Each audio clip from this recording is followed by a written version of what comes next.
there is a link between social connection and actual long-term physical health as well, isn't there? Yeah, there is. And I mean, this was the link between like the expectation effect and the social, the laws of connection. In that the expectation effect had definitely built this case for this mind-body connection and showed how, our beliefs can shape our physiology. And then what you see is that this also occurs when we feel, depending on how we feel socially. So whether we feel excluded or whether we feel understood and supported by other people. And, again, this is very robust research. And what all of these studies show, mechanistic studies, longitudinal studies, with big cohorts of people, laboratory studies that, prime people to feel excluded or connected, what they all show us is that, how we feel with other people can influence our health, both in the short term and the long term. So in the long term, we see that people with greater social connections, so either more connections but also more feelings of being supported and understood, that those people are less likely to die overall, and they're less susceptible to a range of different illnesses, from catching an infection like the common cold to developing Alzheimer's, diabetes, cardiovascular disease, to have a heart attack and to die from a heart attack, or to have a stroke and die from a stroke. All of these things are connected to social connection.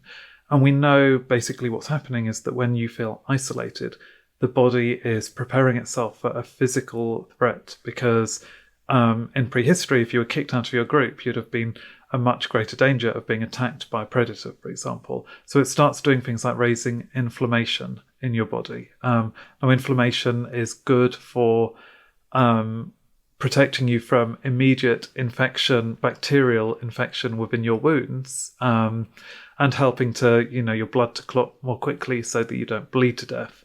But in the long term, inflammation at high levels can contribute to a diminished immune system in general, but also to wear and tear on your tissues, whether that's your pancreas or your heart or your brain. And so the heightened inflammation is that missing link here that can explain why social connection has such an impact on physical health. So what are the lowest hanging fruits for people to endeavour to work into their day-to-day life to create more social connections? Because it's difficult in the modern world, isn't it? We're becoming more and more busy. Money's going less and less far, which means that leisure pursuits of days gone by maybe aren't as accessible as they once were. Do you believe that there are easy things that people can access that we're not doing that will make them feel better? And I guess, not to be dramatic, can add years to their life? Yeah, definitely. There's loads. I mean, I do think just paying a bit more attention to those kind of interactions that we've spoken about. So, when you're buying your coffee, just actually making conversation with the barista rather than just kind of thrusting your card in their face. Those are kinds of things that we can all do that are not going to cost us money or time, but they're just helping us to feel a bit more connected to the people around us. Similarly, we tend to be overly pessimistic about connecting with people who we haven't spoken to in a while, so those old friends. But actually the research shows, people appreciate hearing from us much more than we would recognize. And so rather than feeling kind of this lingering loneliness and that anxiety about not having been in touch with those people, just pick up your phone. You could do it after you finish listening to this podcast. Just think of an old friend, send them a very quick message just saying that they're in your thoughts, that you'd like to meet up, or that you just want to check in on them and see how they're doing. That kind of thing can be very powerful. It's an instant benefit to us. In our day-to-day interactions, with our colleagues, with our kind of existing friends, with our family members, we can try to practice that self-disclosure that was important in the fast friendship procedure. So just being a bit more open with other people.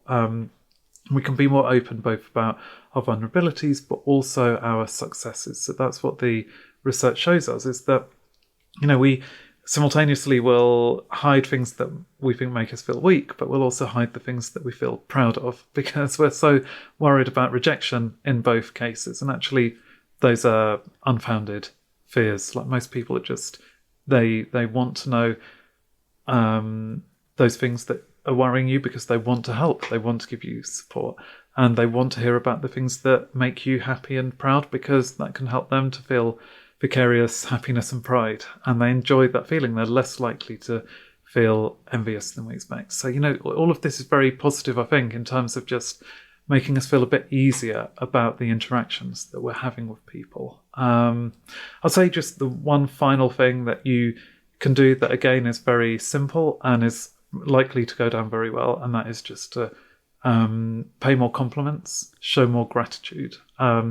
Again, we have these psychological barriers that mean that we tend to worry about giving a compliment because we think it might seem a bit unctuous, or that we'll say it kind of inelegantly and someone will not appreciate that will be too clumsy, but it's unfounded. Those fears just don't really play any part in the interaction. People just really acknowledge and welcome the warmth that you're showing there. So you don't need to bite back those positive things. If you think it about someone, whether it's a stranger, whether it's about, your closest friend or anyone in between, just say it. And that will strengthen the friendship, and it will make you both feel good. So you'll feel better for having said the compliment, and the other person will feel better to have heard it. And it's so easy, but it's just something that we don't do naturally because we are too inhibited.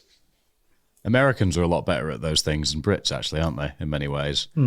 Jamie and I, my brother, who's behind the camera right now, we were running in America and just found that people mowing their garden would be like, "Looking good, boys." And we're like, "What? Excuse me? How dare you talk to us mid doing something?" And I'm like, "Well, actually, this was a perfectly pleasant interaction. He had good intentions. It just shocked us in a way because we're not used to it. It wasn't an insult. It was, in fact, the opposite. But we were like, what? Is there an ulterior motive here? What's happening? Because it's just so rare in the modern world. And I think as well, not shouting about strengths, emphasizing weaknesses, self-deprecation, all quite British. I wonder if it all just stems back to sunlight ultimately. But no, I think a lot of those things, there's a lot more in our control than we give ourselves credit for. And I think there's a lot of learned behaviors that we can work against that will help with this stuff massively, aren't there?